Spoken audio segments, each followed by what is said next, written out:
আজ প্রায় ১ বছর পর এই গাছের নিচে আসলাম। প্রতি বছর যখন শিমুল ফুল ফোটা শুরু হয়, তখন এই স্মৃতি বিজড়িত জায়গায় না এসে পারি না। তুই আমাকে ছেড়ে গেছিস বছর ৩ হবে।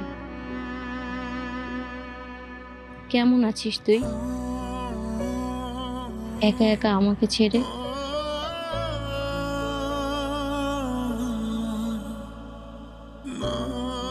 তোর মনে আছে শিমুল, আমি আর তুই কলেজ শেষ করে এসে এই গাছের নিচে বসে কত গল্প করতাম,